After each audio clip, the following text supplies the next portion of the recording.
අයිබෝන් අද අපි කතා කරන්න යන්නේ 2021 ඒලවල් ගාන.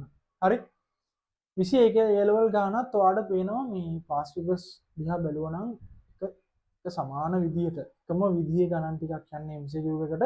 ඉතින් ඔය කියන සිද්ධාන්ත ටික ඔය කියන දේවල් ටික ඔයාලට පුළුවන් කරගත්තත් MCQ එක දිහා බලලා විභාගෙට එන MCQ එකට යම් මට්ටමකට පිළිතුරු සපයන්න මම හිතනවා ඔයාගේ ඔළුව හැදී කියලා. ඉතින් එකම විදිහට යන්නේ එකම දේවල් ටික යම් යම් පොඩි වෙනස්කම් ටිකක් කරලා තමයි අපෙන් අහන්නේ. එහෙනම් ඔයාලට පේනවා මෙන්න මේ තියෙන ප්‍රකාශනය අර විදියට පෙන්වන්න කියලා තියෙනවා. ඉතින් ඔයා දන්නවා මේ වගේ ප්‍රකාශනයක් උතන තියාගෙන අපිට ඔක සුළු කරන්න බැරි නිසා අපිට සිද්ධ වෙනවා මෙයාව හදාගන්න. එතකොට මේක හිතන්නේ මෙහෙම. දැන් ඔයාට මේ තියෙන ප්‍රකාශනයේ මේ தත්වෙට ගන්න නම් ඔයාට තේරෙනවා මෙයාව තමයි අපි හදාගන්න ඕනේ. ඒ කියන්නේ මෙයා හදන්න කලින් තියෙන ප්‍රකාශනයේ කවුද? දැන් ඔයා දන්න cos 2x ඍණ alpha කියන්නේ cos a ඍණ b වගේ. ඒ කියන්නේ cos 2x cos alpha ධන sin 2x sin alpha නේ. ඕකනේ කතාව. හරි. එතකොට මේ විදිහට හදාගන්න නම් ඔයාලට පේනවා ප්‍රකාශන දෙකක් විතරයි අපිට එන්න ඕනේ. එතකොට මෙතන තියෙනවා sin cos කි ගුණිත cos වර්ගය කියන්නේ අපිට මේක තව දුරටත් ඉස්සරහට සුළු කරන්න වෙනවා. එහෙනම් අපි ගාන ගත්තොත් 2 cos වර්ග x ධන 2 මූල 3යි sin x cos x ඍණ 1නේ තියෙන්නේ ඕකේ. හරි. මේක තමයි අපිට ඉස්සරහට හදන් යන්න තියෙන්නේ. එතකොට මේකේ මේ cos වර්ග පදයේ මේ ගුණිතේ නැති කරගනිද්දී ඔයා දන්නවා මේ cos වර්ග නැති කරන්න නම් අපි ගාව සිද්ධාන්ත වල තියෙනවා cos 2 θ සමානයි 2 cos වර්ග θ ඍණ 1. ඒ වගේම sin 2 θ සමානයි 2 sin θ cos θ. මෙන්න මේ සිද්ධාන්ත දෙක ඔයා දන්නවනේ. ওই දෙක අපි පාවිච්චි කරමු මෙතනදී. එහෙනම් cos වර්ග θ උක්ත කරොත් ඔයාලා ලියන්න පුළුවන් 1 ධන cos 2 θ බෙදීම 2. ඒ කියන්නේ මෙන්න මේ ප්‍රකාශනය වෙනුවට 1 ධන cos 2 θ බෙදීම 2 කියලා ලියමු. කිසි ප්‍රශ්නයක් නැහැ. මේකෙන් තමයි පාවිච්චි කරන්නේ.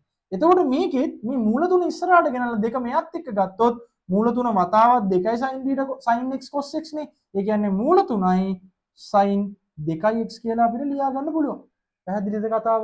හරි. මේක දැන් සුළු කරමුකෝ. දෙකට දෙක කැපිලා මේක සුළු වුණොත් 1 ධන cos 2 θ ධන මූල 3යි sin 2යි sorry 2යි මෙතන 2යි θ නෙමෙයි ළමයි 2x 2x මූල 3යි sin 2x ඍණ 1. එහෙනම් ධනයකට ඍණ 1 කැපුණම පිළිතුරේ අවසානයේ ඉතුරු වෙනවා මෙන්න මේ වගේ ප්‍රකාශනයක්.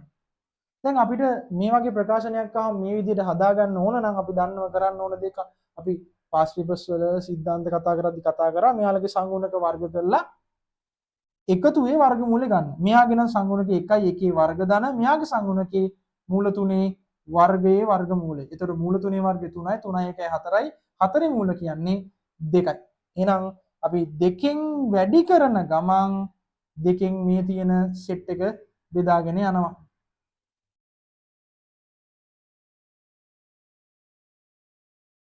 හරි. එහෙනම් දැන් ඕන්න ප්‍රකාශනය හදාගන්න තියෙන්නේ. එහෙනම් අපි දන්නවා මේක එකම කෝණකින් හදාගන්න ඕනේ. එහෙනම් මේක cos පදයකින් ලියා ගන්න ඕනේ. භාග කියන්නේ cos 60. එහෙනම් දෙවතාවක් cos 2x cos 60 කියන්නේ cos 5 බෙදීම 3ට. හරි.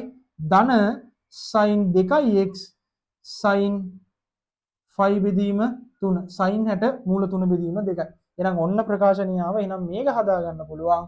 දෙවතාවක් cos 2x ඍණ 5 බෙදීම 3 කියලා. එහෙනම් අපිට ඕන වෙන කතාව ඇවිල්ලා තියෙන්නේ. ඒ කියන්නේ r සමානයි 2යි. හරි.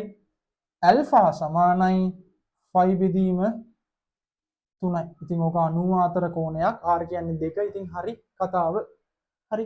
එහෙනම් ඔන්න ඕක තමයි පළවෙනි කතාවේදී අපිට කියන්න කරන්න කියලා.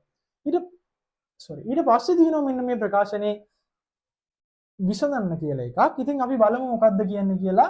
එහෙනම් අපි ගත්තොත් cos වර්ග x ධන මූල 3යි sin x cos x සමානයි 1. මෙයා විසඳන්න තියෙන ඉස්සරහට. ඉතින් අපිට නිකන් පේනවා මෙන්න මේ වගේ හැඩයක් තියෙනවා. හරි. ඔයාලට පේනවා මේ වගේ හැඩයක් තියෙනවා. ඉතින් අපි මේ ප්‍රකාශනයේ මුලින්ම දෙකෙන් ಗುಣ කරමු. මොකද ඔය තියෙන එක්කෙනා හදා ගන්න ඕන නිසා මේ තියෙන හැම පදයක්ම දෙකෙන් ಗುಣ කරනවා. හරි. මොකද කලින් තියෙන එක්කෙනාගේ හැඩරුවට පොඩ්ඩක් සමාන නිසා. එහෙනම් 2 cos වර්ග x ධන 2 මූල 3යි sin x cos x සමානයි 2. ඉතින් සමාන ලකුණේ එක පැත්තට හැමදේම වෙන්න එපයි. ඊට පස්සේ 2 cos වර්ග x මම පොඩි දෙයක් වෙනස් කරනවා මේකේ මේ ධන 2 කියන එක්කිනාව මම ලියනවා 1 ධන 1 කියලා. කිසි ප්‍රශ්නයක් නැහැ. ඊට පස්සේ මට ඕනේ දැන් මේ ප්‍රකාශනය හදාගන්න සහ මෙයා විසඳන්නනේ. හරි මම මෙයාව තමයි පාවිච්චි කරේ. මෙයා මගින් තමයි මේ ටික කරන්නේ. ඊට පස්සේ මේ 1 කියන එක්කිනාව මෙහෙට අරන් ඇවිල්ලා මට හදාගන්න පුළුවන් ළමයි අපිට ගානේ මුලින්ම කියන කොටස. පැහැදිලිද? හරි එහෙනම් ඍණ 1 සමානයි 1. ඉතින් මේ තියෙන්නේ අපි මේ විසඳලා ගත්තු පිළිතුරට අදාළ කෙනා. ඒ කියන්නේ 2 cos 2x ඍණ 5 බෙදීම 3 සමානයි 1. ඒ කියන්නේ මේක ලියන්න පුළුවන් cos 2x ඍණ 5 බෙදීම 3 සමානයි භාගය. පැහැදිලිද? එහෙනම් මේක තව ටිකක් ඉස්සරහට අරන් ගියොත් අපිට ලියන්න පුළුවන් cos 2x ඍණ 5 බෙදීම 3 භාගය කියන්නේ කවුද? cos 60ට. ඒ කියන්නේ 5 බෙදීම 3 cos 60යි. එහෙනම් 2x ඍණ 5 බෙදීම 3 සමානයි සාධාරණ විසඳුම 2න් 5 ධන හෝ ඍණ 5 බෙදීම 3නේ. ඉතින් මේක තව ටිකක් සුළු කරොත් 2x මේක අනික නිකිල වලට අයත් වෙනවා කියලා ලියන්නත් ඕනේ. එහෙනම් 2න් 5 ධන හෝ ඍණ 5 බෙදීම 3 ධන 5 බෙදීම 3. එහෙනම් x ගේ උත්තරේ හෙව්වොත් ඔක්කොම දෙකෙන් බෙදාගෙන යනවා ධන හෝ ඍණ 5 බෙදීම 6 බෙදීම 5 බෙදීම 6 ධන 5 බෙදීම 6 මොනවාද? ධන නිකිල සඳහා. එහෙනම් පිළිතුර වෙන්නේ මෙන්න මෙයා. එහෙනම් ඕක තමයි 2021 A level ගානට අදාළ පිළිතුර වෙන්නේ.